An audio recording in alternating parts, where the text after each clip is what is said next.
प्यारे बच्चों, आज हम पढ़ेंगे जमात तंजीम का सबक तारीख़ किसे कहते हैं। तारीख़ ज़माने माजी के इल्म देने वाले साइंस को तारीख़ कहते हैं। इस सबक में हम 4 यूनिट पढ़ेंगे। पहला यूनिट है 1.1 तारीख़ ज़माने माजी का इल्म देने वाला साइंस। दूसरा यूनिट है 1.2 तारीख़ का साइंसी तरीक़ा। ये 2 यूनिट हम पहले हिस्से में पढ़ेंगे और जो तीसरा और चौथा यूनिट है वो हम दूसरे हिस्से में पढ़ेंगे। तो बच्चों, हम शुरू करते हैं। पहला हिस्सा है 1.1 ज़माने माजी का इल्म देने वाला साइंस। गुज़श्ता साल चौथी जमात में हमने छत्रपति शिवाजी महाराज के ज़िंदगी के हालात और स्वराज के क़याम के लिए उनकी सरगर्मियों का मुतालिया किया। शिवाजी महाराज की पैदाइश से पहले का ज़माना यानी आज से तकरीबन 400 साल पहले का ज़माना है। बच्चों, हम जानते हैं कि गुज़िश्ता साल चौथी में जो हमारी तारीख़ की किताब थी, उस तारीख़ की किताब का नाम क्या था? छत्रपति शिवाजी महाराज। और उस तारीख़ की किताब में हमने छत्रपति शिवाजी महाराज की पैदाइश से पहले के वाक़यात को भी पढ़ा था, उसका भी हमने उसमें मुताला किया था। बच्चों, आपको पता है ये तारीख़ कब की है? ये तारीख़ है आज से 400 साल पहले की। इसे हम 400 साल पुराना या 400 साल पहले का गुज़रा हुआ ज़माना कह सकते हैं। हम अपने मामलात में सहूलत के लिए ज़माने की मुख्तलिफ़ तरीक़ों से तक़सीम करते हैं। अभी, कुछ वक्त पहले, कुछ देर बाद या आज, कल गुज़रा हुआ, कल आने वाला या इस साल, आइंदा साल वग़ैरह लफ्ज़ों का हम इस्तेमाल करते हैं। गोया गैर महसूस तरीक़े से अपने दिल में ज़माने का हम शुमार करते हैं। अभी, आज, इस साल वग़ैरह लफ्ज़ों के इस्तेमाल से जहन में आने वाला ज़माना ज़माने हाल होता है, यानी जो चालू ज़माना है। अभी इस वक्त, अभी जो हम काम कर रहे हैं, अभी जो हम, अगर कोई बच्चा कह रहा है कि मैं खाना खा रहा हूँ, तो ये क्या है? उसका ज़माने हाल है। उसका जो काम है वो शुरू है, अभी ख़त्म नहीं हुआ है। इसे हम ज़माने हाल कहते हैं। कुछ देर पहले या कल गुज़रा हुआ या गुज़िश्ता साल वग़ैरह अल्फाज को ज़माने माजी से हम ज़ाहिर करते हैं।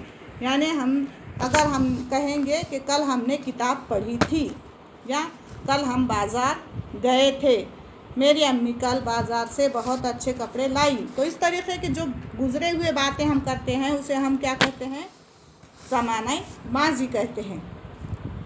थोड़ी देर बाद, कल आने वाला, आइंदा साल लफ्ज़ों से ज़माने मुस्तक़बिल का ख़याल आता है। यानी अब से थोड़ी देर बाद जो हम काम करने वाले हैं, मैं अभी स्कूल जाऊंगा या मैं आज स्कूल जाने वाला हूँ, तो इस तरीक़े की जो बातें हैं वो आइंदा साल यानी कल जो हम करने वाले हैं, तो इसको हम ज़माने मुस्तक़बिल कहते हैं। ज़माने माजी में कई वाक़यात हो चुके होते हैं। मसलन, आज आपकी उम्र 10 साल है। इसका मतलब ये हुआ कि आपकी पैदाइश का वाक़या कब हुआ है? माजी में 10 साल पहले हुआ था।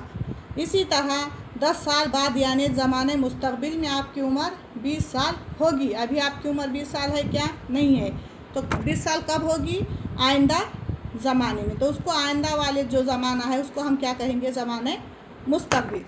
अपनी पैदाइश से लेकर आज तक का गुज़रा हुआ ज़माना उस शख्स की ज़िंदगी का ज़माने माजी में होने वाले वाक़यात को समझ लेने के साइंस को तारीख़ कहते हैं। 1.2 तारीख़ का साइंसी तरीक़ा। अब हम ये 1.2 यूनिट है, इसका क्या उन्वान है? तारीख़ का साइंसी तरीक़ा।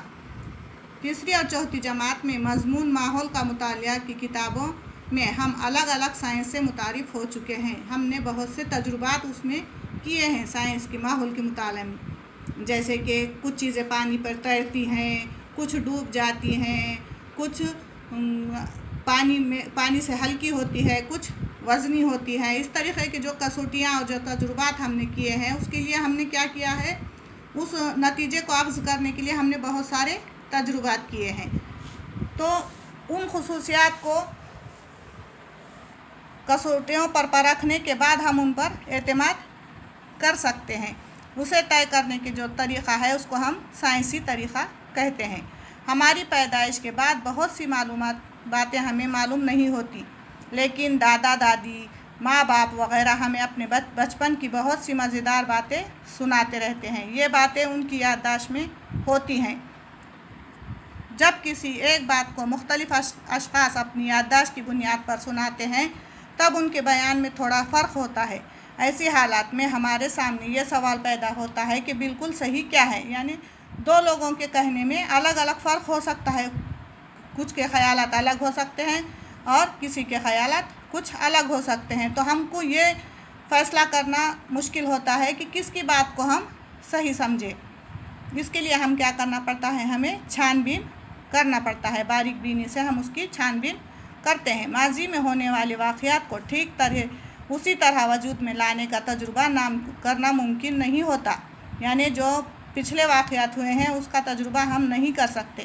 اس لیے تاریخ کو پیش کرنے کا دوسرا طریقہ سائنسی علوم سے مختلف ہوتا ہے۔ چنانچہ ثبوت تلاش کرنے، جانچ پڑتال کرنے اور ان کی کڑیاں جوڑنے کے لیے سائنسی طریقہ استعمال کیا جاتا ہے۔ اس مقصد کی ضرورت پڑنے پر دوسرے سائنسدانوں کی مدد لی جاتی ہے۔ ان تمام باتوں پر غور کرنے کے بعد یہ کہا جا سکتا ہے کہ تاریخ ایک سائنس ہے۔ کیا کہا جا سکتا ہے کہ تاریخ ایک سائنس ہے۔ تاریخ صرف خیالی بنیاد پر نہیں لکھی جاتی۔ قدیم اشیاء، عمارتیں، دستکاری کے نمونے، برتن، سکے، کندہ تحریریں، تانبے کی تختیاں، کتابیں، دستاویزات، لوگوں کی یادداشت میں محفوظ قصے، کہانیاں اور گیت وغیرہ کو تاریخ کے ماخذ کہا جا سکتا ہے۔ کون کون سی ماخذات ہیں تاریخ کی؟ قدیم اشیاء، عمارتیں، دستکاری کے نمونے، برتن، سکے، کندہ تحریریں، تانبے کی تختیاں، کتابیں اور لوگوں کی یادداشت میں جو محفوظ ہیں وہ قصے، کہانیاں اور گیت، یہ ہمارے تاریخی ماخذ ہیں۔ ان ذرائع سے 3 قسمیں ہوتی ہیں: طبعی، تحریری اور زبانی۔ طبعی، تحریری اور زبانی۔ ان ذرائع سے ملنے والے ثبوتوں کی مدد سے یہ تلاش کیا جاتا ہے کہ ماضی میں ٹھیک کیا ہوا ہے اور کیسے ہوا ہے۔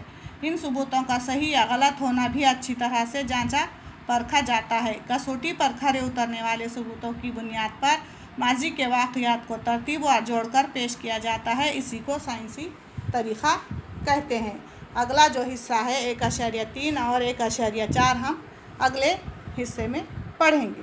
خدا حافظ۔